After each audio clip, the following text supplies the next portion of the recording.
Welcome everyone to this, the first of the A4S live at COP28 broadcasts. I'm really pleased to be welcoming you to this broadcast. I'm Jessica Friess, A4S's Exec Chair, and apologies for starting a few minutes late. For anyone who's ever done a UN conference, you'll know that the queues are one of the things that you have to navigate. And as I found out today, queues not just getting in, but also getting out. One of the things that has been happening today is a gathering of world leaders for the UN Climate Action Summit. And the aim of the summit is to try and raise ambition. Not only world leaders are here, but also CEOs and others from the business, finance, and civil society community.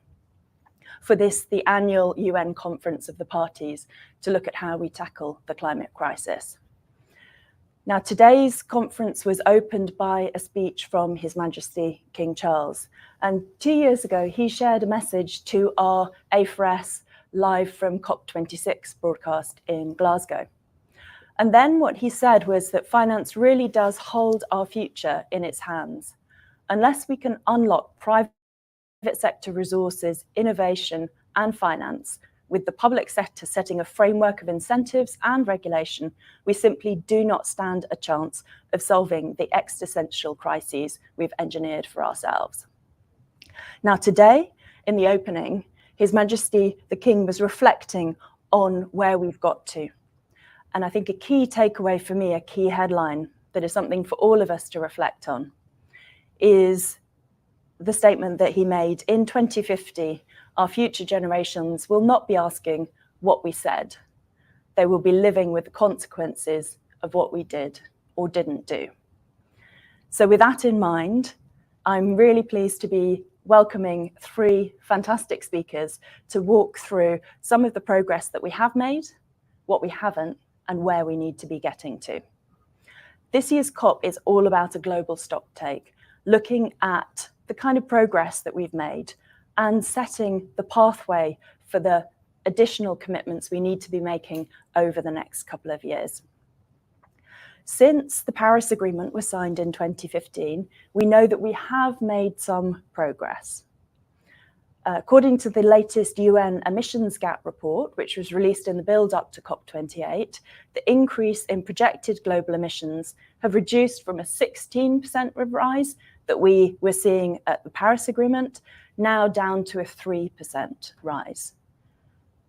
But emissions are still rising, and we know that we need about a halving over the period to 2030, and that is not a long time.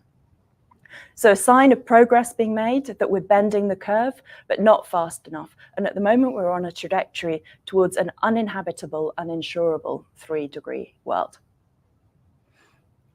As the UN Secretary General said in the opening to COP28, we're living through climate collapse in real time. This year has seen communities around the world pounded by fires, floods, and searing temperatures. And the impact is devastating. Record global heating should send shivers down the spines of global leaders, and it should trigger them to act. One action already agreed yesterday was the agreement of a loss and damage fund, with countries pledging at least $420 million to help countries most vulnerable to climate-related disasters like flooding and droughts. This is important not only as a recognition that those impacts are already with us and set to grow, but also that they're impacting some of the least able to respond. So I'm going to now explore some of these themes, look at the progress, and where we might see further action over the coming 2 weeks during COP28. Our three speakers are Mark Goff, the CEO of the Capital Coalition, Sean Tarbuck, CEO of ICMIF, representing the insurance sector, and Rob Turner here in the studio with me in Dubai, partner at PwC. So, Rob, I'm going to come to you first. One of the things that I've always followed is PwC's Net Zero Economy Index. I think it really provides that sense of whether we're making progress or not, and the scale of the challenge that we're still facing. So the 2023 report suggested year-on-year decarbonisation rate of 17.2% to 2050 is necessary to limit warming to 1.5 degrees, which of course is set out in the Paris goal as the ambition that we need. Last year, it was 2.5%. So we're pretty far off that target.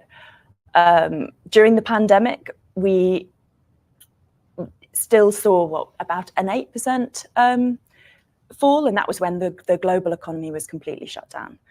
So a huge uphill task to face. Can you just set out for us what the scale of the transformation that we need to see is if you look at those kind of numbers? Sure. The numbers, and it goes the same as the UN Stocktake, right? The numbers are what they are. It sets out very plainly, very clearly, we're off target. You can read that very negatively and conclude that we're going to miss those targets, conclude that the world hasn't got their head around the problem, conclude that actions aren't really having the impact that they should have, right? That's, you've got to be very plain and simple about where we've come in the last 8 years, okay?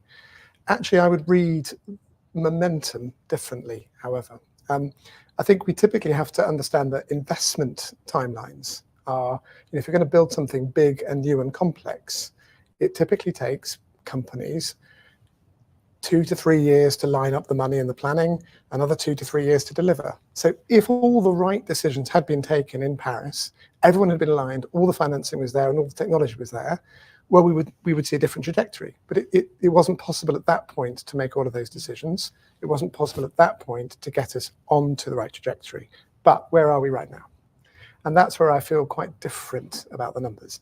Momentum and the positivity that's actually coming in some of the discussions already at COP28 tell us that we could accelerate from here because we've had those 8 years of planning. We've had time for people to get their head around what possible looks like, and the answers coming out of what possible is are very positive. I'll just give a couple of examples. Doability, okay? Doability, if you think about that as, is there the right technology and are there the solutions? Are they affordable? And the companies have the experience to deliver them. Well, on that, it looks pretty good, right? The economics around generation on renewables are good. The technologies are there and available, and therefore it's entirely affordable, and we can see real momentum in delivery. So if you take the fact that renewables last year, the IEA told us the spending on renewables exceeded oil and gas comfortably, that's going in the right direction. So doability looks pretty good. The other thing I would say is that the debates shifted, somewhat helped by geopolitics, but also helped by simple economics, that often in the past the debate's been high carbon to low carbon, we must do it. It's a set of environmental imperatives. Now, those are all correct. I don't challenge those. But are the economic arguments clear enough? I think right now we can look at affordability and energy security as equally important points on the triangle as decarbonisation. Now, if you think about Europe in the energy crisis, affordability and security. You think about brownouts in the US, affordability, security. Think about emerging markets needing to understand their growth trajectory, affordability, security. So if you say the world is now starting to think about climate change, not just in terms of the green imperative, but affordability and security, and then you say, which I'd assert, technology is there and it is affordable, then I think we're getting into a much better place. So I would say that we're accelerating. The general tone at COP is private sector engaging around that. And I think you can talk to companies and CFOs, not say you need to do this for environmental reasons. You can do this, you'll improve your business performance, and you'll decarbonize. So I'm very optimistic. And I think that optimism, but a realistic optimism, is really important, because I think if we look at some of the headline numbers, it's very easy to be paralyzed and think this is pointless. Absolutely. So just thinking of that positive momentum and that positive trajectory, and certainly, if I think back 2 years ago, the focus was all on setting commitments amongst the private sector, and you had a huge percentages of the big corporates, the big investors, making very bold claims. But it was that transition from commitment to delivery that I think we are starting to see. And as you say, in some of the key technologies, that's really accelerating. Where are you seeing some of the remaining barriers? So what do you think people really need to be focusing on to then deliver on the potential of the technology? And as you were saying, the sort of doability of it, it is happening, but it's still not happening as fast as it needs to. No, look, I fully agree. So the assertion doesn't quite work. So if I can sit here confidently saying technology is great and affordability is great, then surely companies would naturally be filling up the equation and just doing it. It's hard, and it's hard often to do with what we in our thinking are calling awareness. It's a simple question of, can you find the number, can you get behind the number, and can you prove up the economics I'm referring to? Now, awareness is actually quite good, in my view, on the supply side of the energy equation. So there's a lot of thinking, a lot of capital pointed at upstream supply. So wind and solar, and there's good momentum now. I referred to that in terms of global investment. The awareness, I think, is quite poor on the company side, and that's often because energy and energy costs is quite hidden in an organization. In accounting terms, it sits below the line. It's an operational cost. Companies are programmed to think much harder about 5% growth rather than a 10% reduction in energy costs. So the thing that has to happen is we've got to get companies in general thinking harder about their energy costs and focusing on those, and sometimes think about energy more than carbon. Yeah. Right. So if you could consolidate most companies' energy use, think about that as a demand side conversation rather than supply side, I think the numbers coming out for what can be achievable demand side are incredible. I'll give you an example. There's an estimate from Schneider Electric, who does a lot of work in the building space, saying they think that OECD buildings could be targeting 30 to 40% reduction in their energy use just by a retrofitting program. And I say just, retrofitting is not one thing, it's thousands of interventions and a managed process over many years and discipline to keep that energy use down over time. But it's 40%. So you come back to the word awareness, you've got to find the number, you've got to measure your energy use, develop a program, and then instigate continuous improvement in the same ways you would do with any business cost. And I think it's deliverable. And certainly those kind of percentages in terms of energy efficiency, when we're experiencing a cost of living crisis and inflation, must be hugely attractive to anyone. They should be. It's interesting. The trend rate of energy efficiency gain is, so the business as usual, companies doing what they should do, running themselves well, is somewhere between 1% and 2%.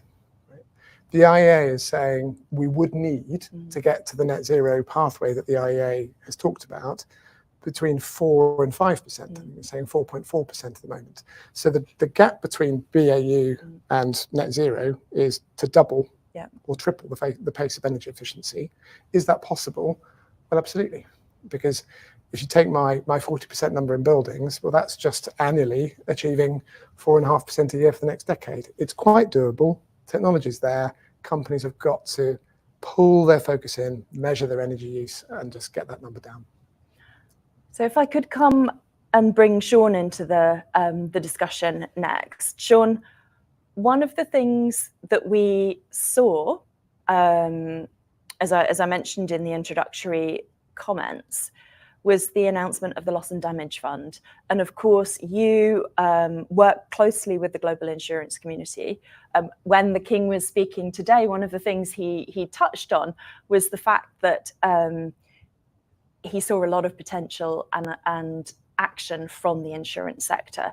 So can you say a little bit more about some of the trends that you're seeing from that, through that insurance lens, whether that is around the need for more resilience and the kind of loss and